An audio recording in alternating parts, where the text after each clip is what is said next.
Right, today we are looking at the Bosmara stud. These are the young bulls. So first of all that I'm looking at is a big head with wide eyes, long lips, not a big overbite on it.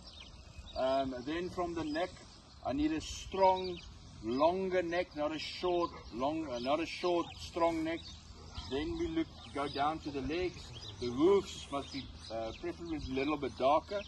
It indicates a stronger hoof, and the legs must be preferably straight, not going inside or protruding at on the outside. The skin or the needs to be at the neck area, needs to be a little bit darker. That is a sign of fertility, and then it lightens towards the rear of the Bosmara. Then the frame, it needs to have a strong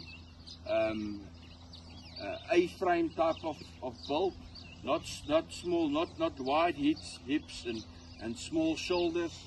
Then if you look at the tail must be flat at the back, not a big bulb or bubble at the rear.